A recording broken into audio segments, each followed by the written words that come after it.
Gracias, buenas tardes. Primero mencionar que producto del azar estoy acá, producto del azar y de una confabulación de mis compañeros. De hecho, Virginia Pravia era la que iba a dar, la colega Virginia Pravia iba a dar esta charla, estando en estado avanzado en su embarazo, decidimos que era mejor que no viniese, por lo tanto estamos un poco cubriendo las espaldas. La idea es presentar algunos de los resultados más relevantes de los experimentos agrícolas y agrícolas pastoriles de línea, que incluyen cultivos, digamos, en el sentido amplio y solos o cultivos y pasturas. El efecto de las pasturas en los sistemas de producción creo que ya fue extensamente abordado en las charlas previas, de su efecto particularmente significativo en los sistemas mixtos, reconstituyendo el suelo, tanto en su rol tradicional de producción de forraje para tener otro ingreso en la fijación de nitrógeno, en la acumulación de carbono de nitrógeno en el suelo, como todo lo que es los temas nuevos o más recientes o emergentes de servicios ecosistémicos, donde el secuestro de carbono es uno de los temas claves y, digamos, de los mismos. Por tanto, les vamos a estar presentando información de experimentos localizados en 2 sitios, un par de experimentos en la estanzuela, el primero en 1963, el segundo en el 96, y 2 experimentos en 33, uno del 95 y otro más reciente que tiene que ver con arroz en el 2012. El primero de los experimentos, y tratando de no ser reiterativo, este es un experimento que generalmente lo hemos mostrado en información sobre él en más de una actividad. Bueno, el suelo es un argiduel típico. En general, el experimento testea cultivos de cereales y oleaginosas en rotación con pasturas de distinta proporción del tiempo. Estuvo con labranza en los primeros 45 años y luego pasó a siembra directa hace 10. Desde el principio ha contrastado 7 tratamientos que han ido mutando en el tiempo, se han ido readaptando a los cambios que han habido en la agricultura. Y las pasturas, como decía Lucía, en este caso son sin pastoreo directo, son con corte, y donde tenemos registros consistentes de rendimiento y muestreo anual del suelo. Sin ser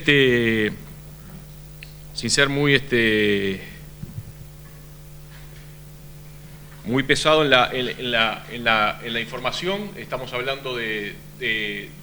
un experimento que compara sistemas de agricultura continua sin fertilización, que esto era lo que existía en la década del 50 en el Uruguay, con fertilización y con diferente proporción de pasturas en una secuencia agrícola que se mantiene en general en los distintos tratamientos. Bien, ¿qué es lo que nos ha dicho ese experimento en el tiempo? Básicamente nos ha contado la historia de lo que pasó en Uruguay hasta fines de los 90, donde los sistemas que de alguna forma rotaban cultivos con alguna proporción de pasturas, cuanto más mejor, mantenían el nivel de carbono del suelo respecto a la condición de origen del experimento, y los sistemas de agricultura continua, aún con fertilización, perdían carbono, y eso en los 10 años siguientes de pasada del experimento de labranza a siembra directa parece seguir esa misma tendencia que necesita reforzarse en el tiempo. Al igual de lo presentado anteriormente, cuando se exploró un poco más cómo era ese carbono del suelo en trabajos de Morón y Sauchi, cuando el experimento ya tenía 40 años, lo mismo, ¿no? Se vio que las diferencias en carbono orgánico que se veían en los primeros 7,5 centímetros eran más expresivas o se notaban más cuando se utilizaban algunos indicadores más sensibles, como el fraccionamiento físico de la materia orgánica en sus dos tamices más clásicos, mayores a 53 o mayores a 212. Y esas diferencias eran bastante más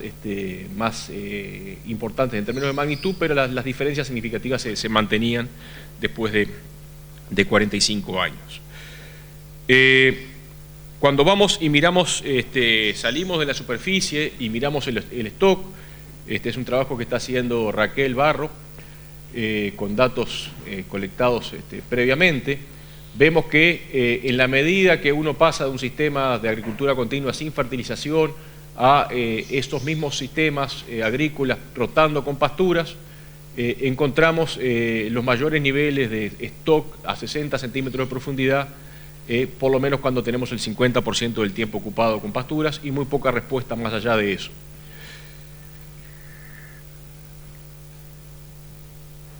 Muy bien. Decíamos, de alguna forma ese experimento nos está contando la historia de lo que pasó en la agricultura en el Uruguay hasta el fines de los 90. A partir de inicio de este siglo hubo un cambio en la agricultura en el cual se empezaron a sustituir las pasturas por cultivos anuales, en general dominados por un cultivo que es la soja, y de alguna forma queríamos traer algún dato de este experimento que fue instalado en el 96, entiendo por Alejandro Morón y Sauchik, donde se compara una secuencia agrícola de trigo, avena, maíz, cebada y girasol con y sin pasturas y con y sin laboreo, un experimento bastante similar en la concepción inicial al que presentó Lucía. Y este experimento lo que nos muestra de alguna forma, es el único dato que voy a presentar, es que en superficie, cuando pasamos de un sistema de laboreo en rotación, cultivos y pasturas en laboreo, que esto era lo que predominaba en el país hasta fines de los 90, a esto, que fue lo que se adoptó posteriormente, no se detectaron cambios en el carbono orgánico del suelo, o sea que eso es bastante similar a lo que mostraba Lucía. Era superior, después de 15 años, a hacer agricultura con laboreo continua, agricultura continua con laboreo, y lo que se diferenció después de 15 años era a seguir la secuencia cultivos, pasturas, pero en siembra directa, y eso es una pequeña diferencia con respecto a lo que mostraba recién Lucía. La información esta se tiene que corroborar, ahora los colegas la están profundizando un poco, no llegaron a tiempo con la información, sacaron demasiadas fotos, y la información de stock a 60 centímetros no está todavía disponible, preferimos analizarla un poco porque estaba muy fresca recién salida del horno. Bien, otra pregunta que viene al caso es en aquellos lugares, en aquellos sitios, en aquellas regiones del país donde la agricultura empezó, por decirlo de alguna forma, y se empezó a expandir a partir del año 2000 en zonas que son originalmente no agrícolas, y en muchos casos se trata de campos sin historia agrícola. Este es el experimento de rotaciones de palopiques instalado por el Nobel investigador Fernando García, que anda por ahí, o pensado por él, instalado por quien habla, que tiene como condición inicial un campo regenerado, casi que natural,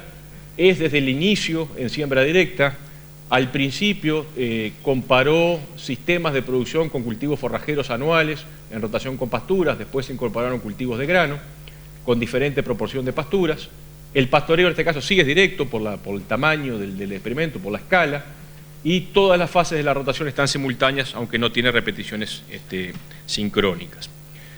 Originalmente este experimento lo que comparaba eran 4 sistemas de producción, desde cultivos continuos a una pastura permanente que se renovaba cada 4 años, y una rotación, en este caso de cultivos forrajeros, en forma continua, con 2 años de pasturas o con 4 años de pasturas. Eso empezó en el año 95, y a los 10 años ese experimento se subdividió, y donde habían cultivos forrajeros, además se agregaron cultivos de grano, un poco respondiendo a lo que se venía en el país, que era la expansión de la soja. Pero en general los cultivos de forrajeros se sustituyeron por cultivos de soja, sorgo y en algunos casos trigo, con las mismas pasturas en rotación. Bien, en los primeros 10 años de este experimento, mientras que fue forrajero, estos son los niveles de carbono orgánico total en superficie. Esta es la referencia de campo natural, y vemos que hay una caída de aproximadamente 10 toneladas de carbono en los primeros 15 centímetros asociados a los cultivos forrajeros de alta intensidad, pastoreo, enfardados y ensilaje. y de nuevo que las mayores magnitudes se dan en superficie y se dan en las fracciones más lábiles de la materia orgánica, aunque son detectables incluso en la fracción más estable de la materia orgánica. Y lo otro interesante es que aún rotando cultivos con pasturas en siembra directa no lográbamos de alguna forma sostener los niveles de carbono iniciales del campo natural en esa situación, un poco trayendo a colación los comentarios hoy más temprano de Alejandro Morón y otros colegas que digamos de alguna forma levantaban ese tema por ahí arriba. En resumen, lo que nos dice esta información, que con cultivos continuos tuvimos el 23% menos de carbono y 29% menos de materia orgánica particulada en los primeros 15 centímetros que la pastura permanente, y que con cultivos y pasturas tuvimos 10% menos de carbono y 15% menos de materia orgánica particulada que la pastura permanente, a pesar de tener sistemas en siembra directa. Bien. Cuando llegamos a los 20 años del experimento, lo volvimos a muestrear este trabajo con Ignacio, lo que era la situación forrajera. Esta es la información y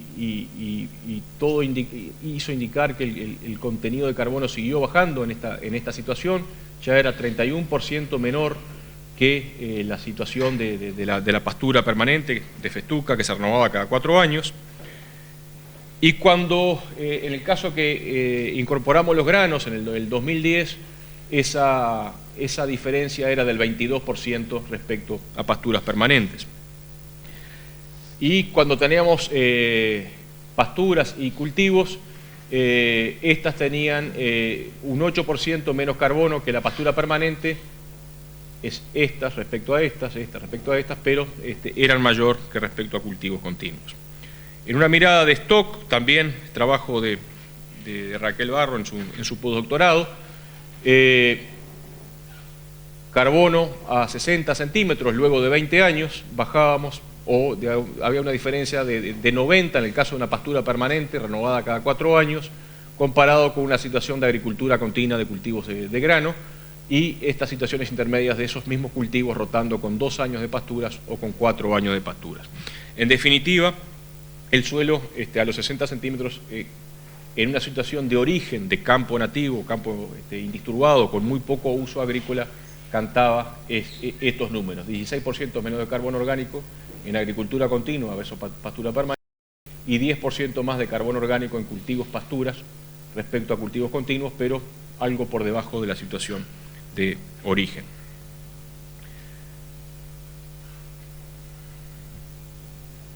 Bien, ¿qué pasa en otro sistema que también es agrícola y que es de los pocos sistemas que todavía es agrícola y rota con pasturas? Que es, por ejemplo, el arroz. El caso del arroz, que es un cultivo de alta productividad porque es irrigado. En el 2012 instalamos otro experimento que busca entender la dinámica en el suelo y en el cultivo de alternativas de intensificación a la mejor rotación de arroz-pasturas que nos podamos imaginar, todo manejado con maquinaria comercial, con pastoreo y teniendo la llave del riego en el arroz disponible eventualmente para usar estratégicamente en los cultivos que puedan acompañar al arroz o inclusive las pasturas, que todavía no lo hemos incorporado. Y en definitiva pusimos un experimento bastante complejo, con un diseño básico, con todas las rotaciones, la fase de las rotaciones coexistiendo y a su vez con 3 repeticiones en el espacio. ¿Y qué fue qué es lo que estamos comparando acá? Bueno, lo que decíamos, el mejor sistema que nos imaginemos de rotar arroz con pasturas, 2 años de arroz, 3 años de pasturas con festuca, trébol blanco y lotus, y que intentamos contestar qué pasa cuando aceleramos la secuencia, ponemos más arroz en proporción con pasturas más cortas, qué pasa cuando a esa misma rotación, aparte de arroz y pasturas, le incorporamos soja, o qué pasa cuando sustituimos las pasturas, ponemos otros cultivos, solo soja y sorgo, o hacemos arroz continuo como se hace en buena parte del mundo. Esto es muy joven, pero es un sistema de alta producción, por lo menos de producción de residuos. Y lo que muestran los datos de los primeros 5 años es que obviamente todavía no se ven diferencias en carbono orgánico, no son diferentes significativamente las diferencias de carbono orgánico, pero sí se empiezan a ver algunas diferencias en la materia orgánica particulada, particularmente cuando sustituimos las pasturas largas que están en rotación con el arroz con cultivos, tanto sea de sorgo como de sorgo y grano. Y eso es lo que muestra un poco esta tabla, donde la rotación de arroz con pasturas largas tuvo aproximadamente un 18% más de carbono orgánico particulado, de carbono asociado a la materia orgánica particulada respecto al arroz rotando con soja o con soja y sorgo. En una mirada de stock en estos suelos todavía obviamente no se detectan diferencias que sean significativas, pero estamos hablando en los 60 centímetros de aproximadamente 80 toneladas de carbono por hectárea. Bien, visto esos datos, la pregunta es, no podemos tener representadas todas las situaciones para todos los momentos, para todas las interrogantes que existen. Una debilidad importante, nobleza obliga, de los experimentos particularmente de la estanzuela, es la ausencia de pastoreo y que no son muy dominantes o muy dominados por soja en la secuencia, o la soja se incorporó un poco tarde, por lo tanto tenemos que tener herramientas para modelar esos cambios. La pregunta es si las tenemos o qué ha pasado con los esfuerzos que se han hecho al respecto. Bueno, aquí hay, por ejemplo, un ejercicio de un trabajo que hizo Rubio y colaboradores, utilizando un modelo desarrollado en Argentina, el AMG, que por ejemplo, permitiría estimar los aportes, un poco que se estuvieron discutiendo acá, de residuos de los cultivos para mantener balances neutros de carbono orgánico en el suelo, y muestra claramente que en suelos con más contenido de carbono orgánico necesitamos un aporte de residuos mayores respecto a un suelo de menor contenido de carbono orgánico donde precisamos menos, y muestra la dificultad que existe de alguna forma para mantener niveles de carbono en el suelo,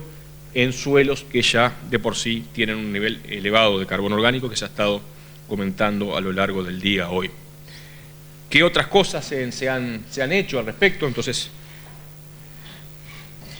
este es otro trabajo en el cual también estuvo vinculada Valentina con Walter Betchen y Parton, que fue el desarrollador del modelo Century, donde muestra el balance total de carbono después de 53 años iniciado el experimento de rotaciones viejas, en lo que hace a las ganancias y pérdidas anuales de carbono y a las pérdidas anuales de carbono a través de la respiración y la erosión. Primero mirando esto es el balance, ganancias y pérdidas anuales de carbono, y muestra que el sistema agrícola con fertilización no logra tener, las pérdidas son mayores a las ganancias, por lo tanto el balance es negativo, y en el sistema que tiene el 50% de pasturas en rotación con cultivos, los balances son bastante positivos ligeramente, y que cuando uno analiza las pérdidas, las losses acá, la respiración explicó, en este caso, en base a este modelo, la mayor parte de las pérdidas respecto a erosión, aunque hay unos trabajos previos del Gaucho García que mostraban alguna otra cosa, pero en definitiva son herramientas que nos permitirían diferenciar cuánto proviene del proceso de respiración y cuánto proviene de la erosión. En este mismo trabajo, ellos calibraron el modelo con 3 de las secuencias, y esto se ve, esto de alguna forma muestran los valores reales en los puntitos con los valores simulados, y se nota que logra diferenciar por lo menos cosas que son bastante diferentes, o sea que de alguna forma nos muestra que la herramienta es útil a los efectos de recrear escenarios. Aquí se muestra la línea 1.1, y aquí se muestra que incluso la herramienta nos puede ayudar a simular cuestiones más lábiles o más volátiles, o más de cambios más rápidos, como lo es la biomasa microbiana, obviamente con un ajuste menor. Le decía, una de las herramientas claves o algunos de los usos claves de esta tecnología es la simulación de escenarios, es el qué pasaría si, qué hubiese pasado si al sistema de agricultura, por ejemplo, continua con fertilización, le pongo 3 años de pasturas, o 6 años de cultivos y 3 años de pasturas, o sigo como estaba. Si sigo como estaba, estoy acá. Si le pongo pasturas, cuanto más empiezan a cruzar las líneas con el otro. Lo mismo que hubiese pasado si a este sistema, que originalmente era 50% del tiempo de pasturas y 50% del tiempo de cultivos, aumento la cantidad de cultivos respecto a las pasturas y bueno, muestra y es sensible a esos cambios y muestra que pierde carbono. Y otro concepto para finalizar, y estuvo redundando en la mañana de hoy, y fue levantado por Alejandro por primera vez, pero después que lo quedó, es justamente el concepto de saturación de carbono, que implica que en los suelos no tienen una capacidad ilimitada de secuestro de carbono, que en buena parte su capacidad de secuestro está asociado a la fracción arcilla, y que hay diferentes aproximaciones para el cálculo de esa capacidad de secuestro, en general están en función de la arcilla. Y esto fue por parte del trabajo de doctorado de Virginia Pravia, que era quien iba a estar presentando esta información hoy. Así que voy a tratar de ser lo más claro posible dentro de mis limitaciones en este tema. Por lo tanto, mayores niveles de carbono implican mayor cantidad de materia orgánica expuesta,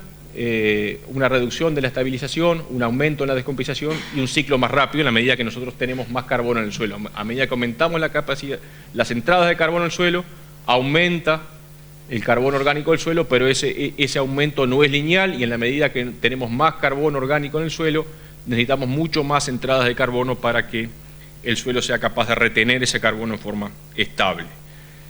¿Qué hizo Virginia? Trabajó en el experimento de largo plazo de la estanzuela y de palo pique en situaciones contrastantes, ¿verdad? En cultivos sin fertilización, en cultivos con fertilización y en cultivos pasturas en la estanzuela, tomó estos casos,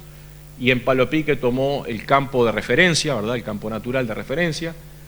tomó la rotación cultivo-pasturas y tomó la secuencia de cultivos continuos.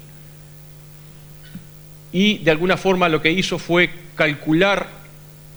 en base a una fórmula, el contenido teórico de saturación que miramos, y calcular el coeficiente de saturación, es decir, qué tan cerca de la saturación estaban esos suelos, es decir,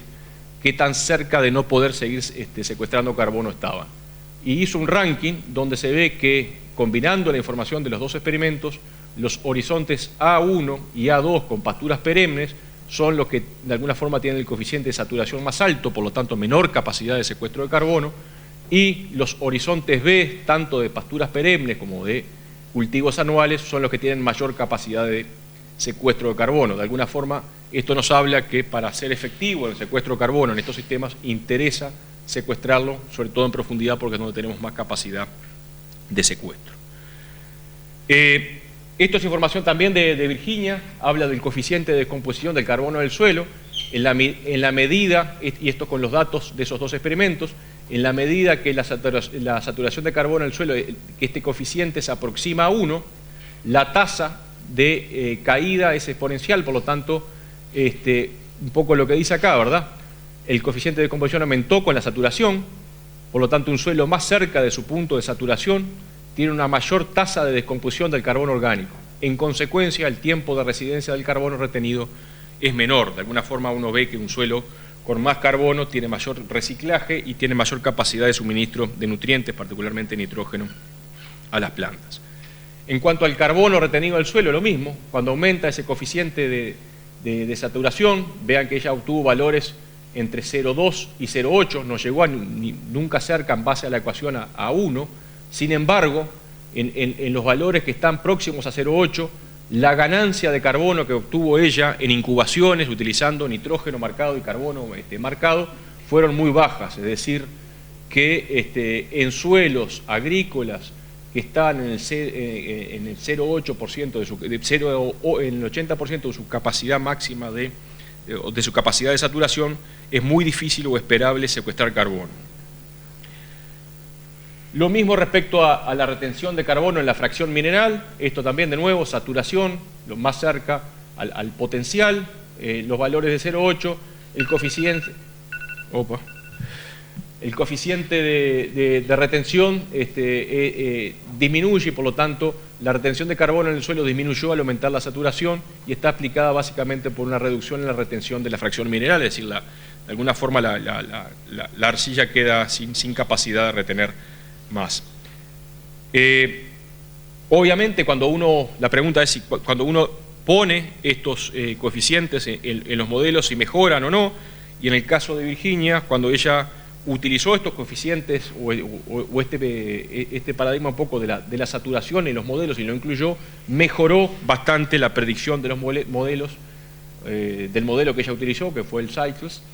en diferentes situaciones, ¿ah? En agricultura continua, rotando con pasturas o en una pastura permanente. Para cerrar un poco la alocución y ya llegando al tiempo, 4 o 5 cosas que se desprenden de lo que presentamos. En primer lugar, es que los sistemas mixtos con labranza que existieron en el país por más de 3 décadas permitieron mantener el stock de carbono en el suelo durante 45 años. Eso es lo que sale del experimento de largo plazo de la Estanzuela.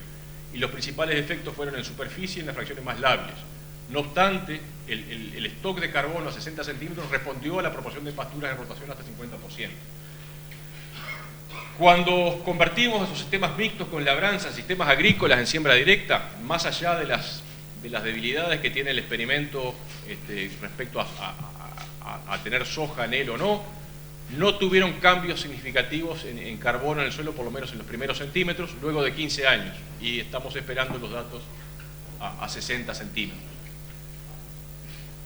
La incorporación de suelos indisturbados a la agricultura, es decir, zonas no tradicionales, redujo, o de alguna forma reduce el contenido de carbono,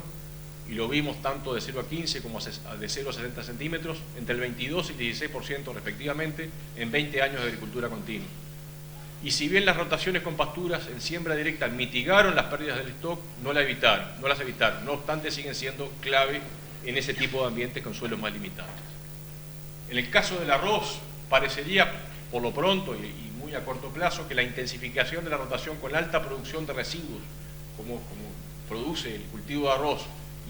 y el control de la erosión, porque el sistema en general de producción de arroz, la erosión es mínima, permiten sostener el carbono en estos sistemas al menos en el mediano plazo.